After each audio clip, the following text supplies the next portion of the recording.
আসসালামু আলাইকুম dear viewers, আশা করি সবাই ভালো আছেন। আপনারা গত ভিডিওতে দেখছেন আমরা আমাদের শখের খামারি একটা ঘর নির্মাণ করতেছিলাম, হাঁসের ঘর। তো এই ঘরটা গত ভিডিওতে দেখছেন, দেখেন এই ঘরটা বড় হাঁসের জন্য তৈরি করছি আমরা। এই যে আমাদের 6টা বড় হাঁস এখানে, এদের বয়স 3 মাস।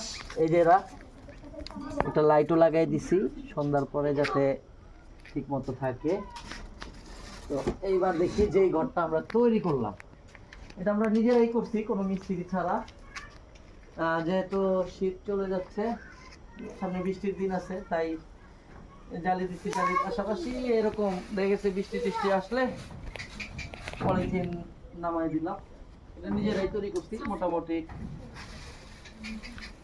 আমরা নিজেরাই তৈরি করছি, আমাদের 2 ভাইয়ের শখের খামার। তো গত ভিডিওতে দেখছেন আমরা 19টা চীনা হাঁসের বাচ্চা আনছিলাম। তো যেহেতু আমরা নতুন, 2টা হাঁসের বাচ্চা মারা গেছে, আমরা বুঝতে পারি নাই, ঠান্ডা লেগে গেছিল। তো এই যে আমি রুমে ঢুকতেছি, এই যে রুম নিজেরাই তৈরি করছি, দেখেন ভালো করে। এইখানে আমাদের বাংলা বাড়িতে যে গাছগুলো লাগানো আছে, গাছগুলো আছে। হ্যাঁ, তো আছেন এই যে আমাদের বাচ্চাগুলো, এই যে দেখেন ভেতরে। এই যে ওরা মোটামুটি, শান্ত একটা ধর দেখি, বড়টা ধর। এই যে দেখেন মোটামুটি এই সাইজের বাচ্চা আমাদের হয়েছে। এই যে মাশাআল্লাহ, খুব সুন্দর আল্লাহর রহমতে। আস্তে আস্তে সাজাচ্ছি, যেহেতু নতুন খামার।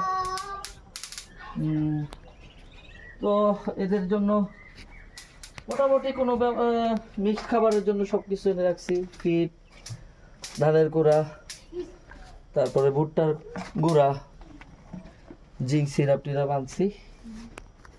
তো এদেরকে পর্যায়ক্রমে খাওয়ানো হয়।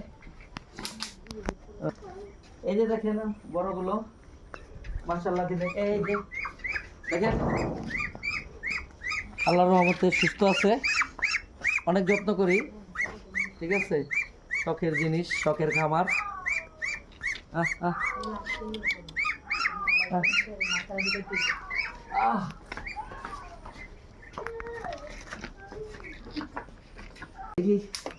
আল্লাহ ভরসা, সামনে আরো কিছু বাচ্চা বাড়ানোর চেষ্টা করতেছি।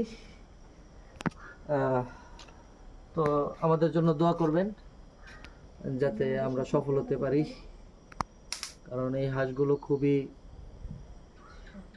চঞ্চল হয় না, এরা খুব নম্রভদ্র, এদেরকে ঘরোয়া পরিবেশে পালন করা যায়, তাই আমরা এই উদ্যোগটা নিচ্ছি। সামনের ভিডিও পেতে বা আমাদের পাশে থাকতে আপনারা অবশ্যই লাইক, শেয়ার করবেন, সাবস্ক্রাইব করবেন আমাদের চ্যানেলটি, কারণ আমরা খুবই শখের বশে হাঁস পালন করতেছি। আমরা চাই আপনারা আমাদেরকে উৎসাহ জাগান, আপনাদের উৎসাহ অনুপ্রেরণায় আমরা আরো এগিয়ে যাব ইনশাআল্লাহ।